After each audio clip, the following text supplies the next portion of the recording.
Of course omuyimbi nzamu yina ow'amaanyi mu ggwanga ayina akayimba kabayita weete. Weeta akugambye nti weete. Just gokola bukozi woot ne weeta. Oshegedde. Bw'oba oliyo ng'olya ssente zaffe gwe mukyala gwali eyo ke kaseera weete. Oshitegeera. Wali otegeeza ki w'ogamba nti weete? Just waiting. If you be free, ng'omutima gwo oli free. Olina engeri gy'onyumirwamu, olina engeri gy'obeera happy. Naye okimanyi obaako ekintu ekikutudde ku mutima oba teweetadde. Oshegera ekireetera abantu okujja okunyumirwa music n'okujja okuenjoyinga n'okubeera nga having a fun. Baba baagala beera free. Kyotegeeza omuntu okubeera free mu mutima. Oba weetadde. Wejjeeko akazito. Weete, just weete nga ggwe omuntu. Oshegera. Just wait. Okategedde amanya n'eddoboozi. Bampita King Arthur Byantalo nenga nsanyusa okulaba mzee. Yaman. Ayina kayimba kapya ne Karo Kasita bakayita weete nga bagambye better free weete. Kankwe interview small time. Muli mu Kentalo entonotono Karo to pushinga kayimba ka muyimbi ono luwaki to pushinga kayimba ka Byantalo luwaki nga bukimu akisootinga endagano wagivaako contract no givaako kankwe mbozi no small time kanzije yenze mutabani wache bazinga no mukuru weete Byantalo small time katuje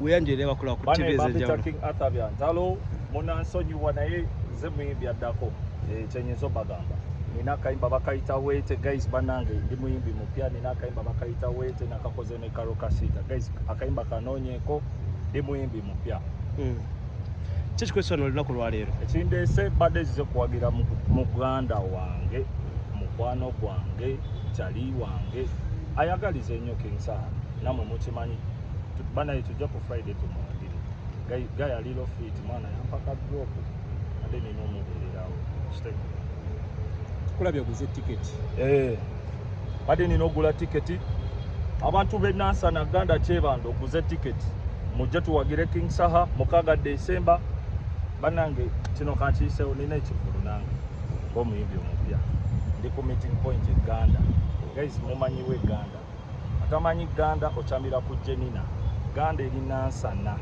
ochamira ku Jenina ekifo kirungi bachita meeting point Uganda guys mujje mumpagire mukaga December Bampita King Arthur Byantalo ndi muyimbi mupya guys bana I love je mundaga ya amani owe chache mumbuza bakama bange mrezo kwebuza lwaki Byantalo aze conference ya King Saha era kinyawo kyoyigira ku King Saha ng'omuyimbi no muyigirako ebintu bingi alikyakulabirako olw'ensonga nti ekisooka King Saha yeeyisa bulungi ng'ogyeko ekyokuyimba obulungi yeeyisa bulungi ayina empisa kitegeera respect is more important bw'oba towa abantu kitiibwa naddala abantu abakusinga obukulu then okola kiri nnyo musajja ayina awa abantu ekitiibwa ayimba bulungi ayina omukwano gw'omunda buli oba nga omuntu omwagala okuva munda kyaba kyakabi ate ng'abeererawo bageto youth kitegeera kyekyo mbadde nina okubaawo oyogedde ku kyashoyo lwaki essaawa eno Byantalo oli wegambe nti oba time enjo gyina okwesa pushinga kaliyayo ng'omuyimbi oba music wo ate n'otekayo concert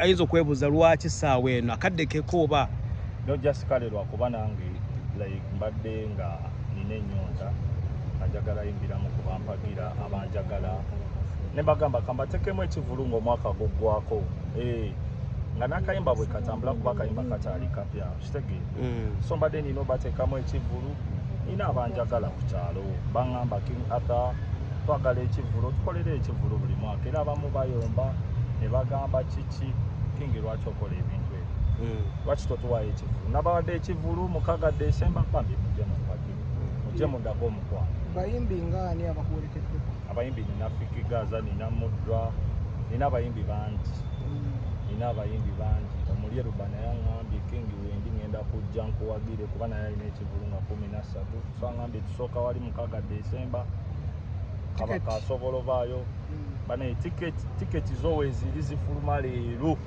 tiketi zifuluma leero tiketi ya mutwalo ne bw'oba tosobodde kujja kuwagira King Arthur osobola okugula tiketi mwezi w'abantu bajja so guys mundaga omukwano mbaagala nnyo mwenna. Thank you for the love. Malinze nga mukaga December. Bambe munjagale nawe mbagala. Akayimba weete, kayimba kapya wakoze ne Karo Kasita. Ani asaba ni collaboration. Wateeka mwaka sente oba yakuwa bikulo fit. Akayimba nze yasaba Karo. Twalina doctor nsaba Karo. akuba obuzibu bwe nnina sisita wange teyanyambako kayimba kamenya naye nga kayimba kalungi teyakuyamba mu ngeri ki? mu ngeri ya promotion kuba Karo yalina okukolera challenge ku TikTok. Karo yalina opostinga akayimba kuba Karo sisita wange yalina okukola buli kimu anyambeko kitegeera kuba nze sirina amasannyalaze. Oyagala otugamba Karo Kasita tapostinga kayimbako? Takapostinganga kata kayimba kalimu sente ebitirivu. Akakayimba twakashootinga videographer kyasinze Kampala. Right yali mu Dr. Brain akayimba kaamaanyi nnyo nga bw'okiwulira. Tulemu ku title y'akayimba.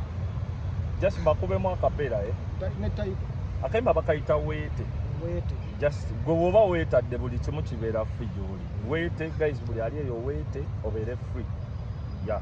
Olowooza obuzibu buva ku ki kuba nti Karo teyapushinga luyimba olwo kuyambako kupushinga? Obuzibu simanyi we buva, sisobola kujajinga muntu, simanyi issues ze naye nga yalina okikola kuba olw'ensonga kyali kirina okukolebwa bwe tutyo bwe twateesa yali agreement.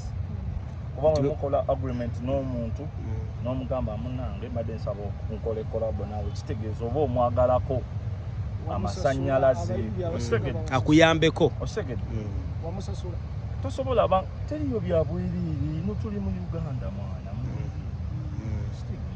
kati gwanasa okukolera ekyobwiriiri kitege kubanga olaba n'omuntu obuntu jasi asobola okugamba nti kankuleetera ekidomola ky'amazzi ayagala omutekeko ebitaano voluki kati tosobola gamba muntu avuga benzi omugambe jangu onyimbireko ku bwiriiri.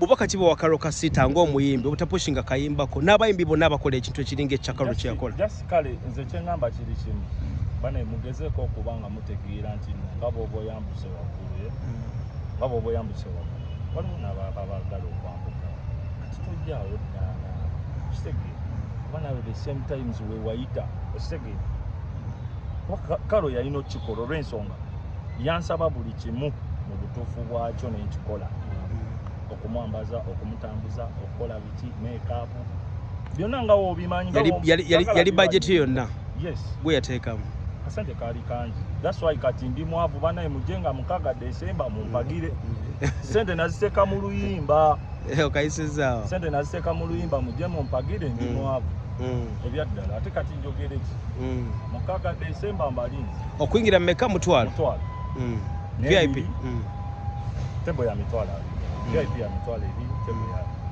so guys come and show me n'akasemba abantu abagala kusubscribinga music oba kufuna batya ku social media handles zange nkozesa King Arthur Byantalo ata eri ATHUR ate basumbwa eri ATHUR then Byantalo kiringa bulijjo ndi buli wamu ku TikTok ku YouTube Snapchat buli wamu ne Instagram. So guys follow me, love my music nkyali muyimbi mupya guys munyanirize